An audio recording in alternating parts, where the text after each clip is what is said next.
بھائی ایک عورت کا بچہ مر گیا تو کیا صحابی نے اللہ کے حکم سے زندہ ہو جا کہا اور بچہ زندہ ہو گیا؟ جعلی روایت ہے، نبی اسلام کے بارے میں بھی اس طرح کی جعلی روایتیں ہیں۔ اگر کسی کی ظہر کی نماز رہ گئی اور جب وہ مسجد میں پہنچا تو عصر کی جماعت کھڑی ہو چکی، تو اس نے عصر کی جماعت پڑھ لی، اس کے بعد ظہر کو جمع کر سکتے ہیں۔ یہ اجتہادی مسئلہ ہے، دونوں طریقے درست ہیں۔ اگر نمازوں کی ترتیب کو قائم رکھنا ہے تو آپ عصر والے کے پیچھے ظہر پڑھ لیں، اس کے بعد عصر اپنی پڑھ لیں، یا اس کے ساتھ عصر پڑھ لیں بعد میں ظہر پڑھ لیں، دونوں طریقے درست ہیں۔ کیونکہ ظہر عصر میں تو چل جائے گا، مغرب عشاء میں یہ مسئلہ ہو نہیں سکتا نا۔ عشاء کی نماز والے کے پیچھے آپ مغرب تو پڑھ نہیں سکتے۔ آپ مسجد میں گئے، عشاء کی نماز ہو رہی تھی، آپ نے مغرب بھی پڑھنی ہے، پھر ظاہر آپ کو مجبوراً پہلے عشاء ہی پڑھنی پڑے گی، کیونکہ 4 والے کے پیچھے 3 تو نہیں آپ پڑھ سکتے۔ صحیح بخاری میں حضرت موسیٰ علیہ السلام کے برہنہ نہانے کا ذکر ہے، اس کی تعویل کیسے؟ تعویل یہی ہے میرے بھائی، آج کل بھی آپ دیکھیں جو لوگ نہروں کے اوپر دریاؤں پہ نہاتے ہیں تو ننگا نہانے سے مراد قطعاً یہ نہیں ہوتا کہ بالکل جسم سے کپڑے اترے ہوتے ہیں۔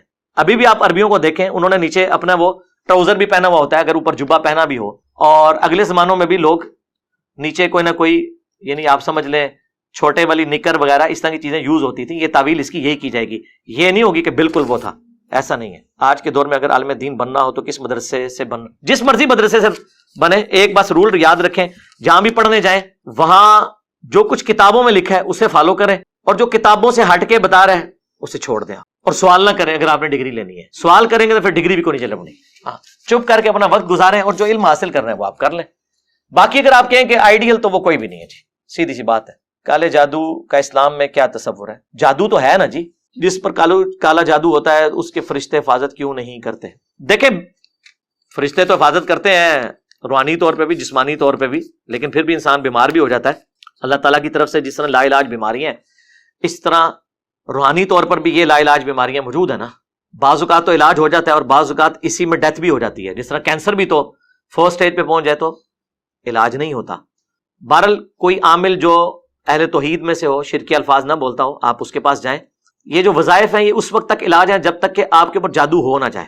اپنی غلطیوں کی وجہ سے، نماز چھوڑنے کی وجہ سے، اپنے روحانی معاملات میں کمزوری کی وجہ سے انسان کے اوپر ایسی چیزوں کا حملہ ہوتا ہے۔ تو قرآن میں بھی اللہ تعالیٰ نے فرمایا سورہ الزخرف میں کہ جو رحمان کے ذکر سے روگردانی کرتے ہیں ان پر ہم شیاطین مسلط کر دیتے ہیں، وہ ان کے قریبی ساتھی پھر بن جاتے ہیں۔ اللہ کے ذکر کرنے کی وجہ سے یہ دور ہوتے ہیں۔ دنیا میں بھی ایک کیوریٹو علاج ہوتا ہے اور ایک پریونٹیو علاج ہوتا ہے۔ پریونٹیو علاج یہ ویکسین ہے کہ بیماری سے پہلے لگا لیں، لیکن جب بیماری ہو جائے پھر علاج نہیں، پھر کیوریٹو علاج ہوتا ہے۔ تو یہ جتنے اذکار ہیں یہ پریونٹیو علاج ہیں، لیکن جب کوئی بیماری کسی کو ہو جاتی ہے کمزوری کی وجہ سے، تو پھر اس کے لیے پھر کیوریٹو علاج کیا جائے گا۔ جو لوگ اس فیلڈ کے ایکسپرٹ ہیں آپ ان کے پاس جائیں، اپنے وظائف بھی جاری رکھیں۔